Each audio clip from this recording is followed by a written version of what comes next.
హైదరాబాద్ పాత బస్తీలో జరిగిన హత్య కేసులో కత్తులను పోలీసులు స్వాధీనం చేసుకున్నారు. రెయిన్ బజార్లోని చోటాపుల్ వద్ద జఫర్ పహిల్వాన్ కుమారులు తమ సమీప బంధువులు జునేద్ కత్తులతో పొడిచి హత్య చేశారనే ఆరోపణలు వచ్చాయి. ఈ నెల 3న జరిగిన ఈ కేసులో పోలీసులు 8 మందిని అరెస్ట్ చేసి రిమాండ్కు తరలించారు.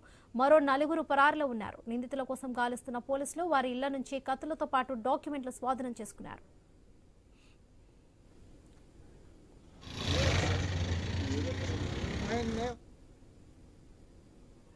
ఓ జునద్ అనే పర్సన్ ని జఫర్ పహల్వాన్ ఒక పిల్లలు ఎవరైతే ఉమర్ బిన్ జాబ్రీ, అలీ బిన్ జాబ్రీ ఎవరు ఆయనతో పాటు వాళ్ళ టీం మొత్తం మీద 12 మంది ఈ కాన్స్పిరసీ చేసి మర్డర్ చేయడం జరిగింది. ఆ మర్డర్ లో భాగంగా ఇప్పటి వరకు మేము అవుట్ ఆఫ్ 12 మందిలో 8 మందిని అరెస్ట్ చేసినాము. రిమైనింగ్ వాళ్ళు అబ్స్కాండింగ్ ఉన్నారు. దాని గురించి స్పెషల్ టీమ్స్ ఫామ్ చేసి అదే పని మీద తిరుగుతున్నాను. దాంట్లో భాగంగా ఏదైతే ఇప్పుడు ఈ అబ్స్కాండింగ్ ఉన్నారో ఎవరైతే ఆ నేమ్స్ ఇప్పుడు అంటే ఇన్వెస్టిగేషన్ నడుస్తుంది కాబట్టి ఆ నేమ్స్ మీకు చెప్పకూడదు కాబట్టి ఈ అబ్స్కాండింగ్ ఉన్న పర్సన్స్ జఫర్ పహల్వాన్ దాంతోపాటు సయ్యద్ ఆ ఇంట్లో ఉన్నారని చెప్పి ఇన్ఫర్మేషన్ వస్తే మేము 6 టీమ్స్ తోని స్పెషల్ గా మా గౌరవ డీసీపీ సార్ ఇచ్చిన ఇన్స్ట్రక్షన్ దాని ప్రకారం స్పెషల్ టీమ్స్ ఫామ్ చేసి దాంట్లో మేము రేడియేషన్ టైంలో జఫర్ పహల్వాన్ కానీ తర్వాత సయ్యద్ రౌడీ షీటర్ కానీ ఇంట్లో లేరు.